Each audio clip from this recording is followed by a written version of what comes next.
Hi guys, welcome to our channel. Today's recipe curd rice.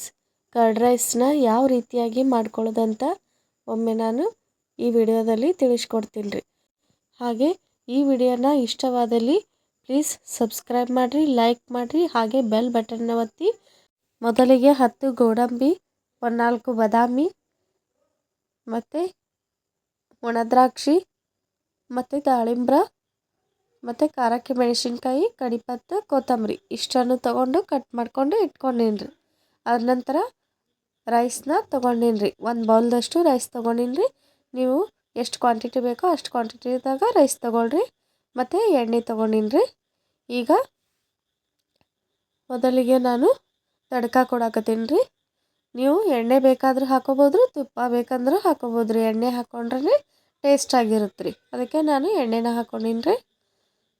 ಮೊದಲಿಗೆ ಎಣ್ಣೆ ಬಿಸಿ ಆದ ನಂತರ ಸಾಸಿವೆ, ಜೀರಿಗೆ, ಕಡಿಪತ್ತು, ಮೆಣಸಿನ್ಕಾಯಿನ ಹಾಕ್ಕೊಂಡು ಚಂದತ್ನಾಗೆ ಫ್ರೈ ಮಾಡ್ಕೊಳಕತ್ತೀನಿ. ನಂತರ ಇದಕ್ಕೆ ಒಣದ್ರಾಕ್ಷಿ ಮತ್ತು ಗೋಡಂಬಿ, ಬಾದಾಮಿನ ಹಾಕ್ಕೊಂಡೀನಿ. ಹಾಕ್ಕೊಂಡು ಇವು ಕೂಡ ಕೆಂಪಗಾಗೋಂಗೆ ಸಣ್ಣ ಉರಿ ಇಟ್ಕೊಂಡೆ ಫ್ರೈ ಮಾಡ್ಬೇಕ್ರಿ. ನೋಡಿರಿ ಎಷ್ಟು ಚಂದ ಫ್ರೈ ಆಗೈತಿ ಅಂತೇಳಿ. ಈ ಮಿಶ್ರಣನ ಅನ್ನಕ್ಕೆ ಹಾಕ್ಕೊಂಡು ಚಂದತ್ನಾಗೆ ಕಲಿಸ್ಕೋಬೇಕ್ರಿ. ಮತ್ತು ನಾವು ರುಚಿಗೆ ಎಷ್ಟು ಬೇಕೋ ಅಷ್ಟು ಉಪ್ಪನ್ನು ಕೂಡ ಹಾಕ್ಕೊಳ್ಬೇಕ್ರಿ. ನಂತರ ಇದಕ್ಕೆ ಮೊಸರನ್ನು ತೊಗೊಂಡೀನಿ. ಗಟ್ಟಿ ಮೊಸರು ತೊಗೊಂಡೀನಿ.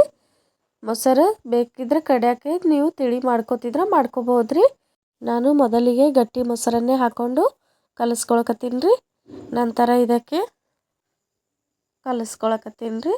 ನಂತರ ನಾನು ಸ್ವಲ್ಪ ತಿಳಿ ಆಗ್ಬೇಕಂತ ಹೇಳಿ ಹಾಲು ಹಾಕ್ಕೊಳಕತ್ತೀನಿ.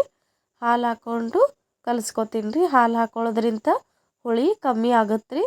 ಮೊಸರು ಒಂದೊಂದು ಹುಳಿ ಇರ್ತಾವ್ರಿ, ಒಂದೊಂದು ಹುಳಿ ಇರೋದಿಲ್ಲ. ಹಂಗಾಗಿ ಹುಳಿನ ಕಮ್ಮಿ ಆಗುತ್ತಂತೇಳಿ ಹಾಲು ಹಾಕ್ಕೊಳ್ತೀನಿ. ನಂತರ ರುಚಿಗೆ ತಕ್ಕಷ್ಟು ಉಪ್ಪನ್ನು ಹಾಕ್ಕೊಳ್ಳೋದ್ರಿ. ಅದಾದ ನಂತರ ಸ್ವಲ್ಪ ದಾಳಿಂಬ್ರನ ಹಾಕ್ಕೊಂಡೀನಿ. ದಾಳಿಂಬ್ರ ಹಾಕೊಂಡ ನಂತರ ಕೊತ್ತಂಬರಿ ಹಾಕ್ಕೊಂಡೀನಿ. ಕರ್ಡ್ ರೈಸ ಮಾಡಿದ ನಂತರನೇ ತಿನ್ಬೇಕ್ರಿ. 1 ತಾಸು 2 ತಾಸು ಹಿಂಗೆ ಬಿಟ್ಟು ತಿನ್ನೋದ್ರಿಂದ ಕರ್ಡ್ ರೈಸ ಗಟ್ಟಿ ಆಗ್ತದೆ ರೀ, ಚಂದ ಹತ್ತಂಗಿಲ್ಲ ರೀ. ಹಾಗಾಗಿ ಮಾಡಿದ ನಂತರ ತಿನ್ಬೇಕ್ರಿ. ಧನ್ಯವಾದಗಳು ರೀ.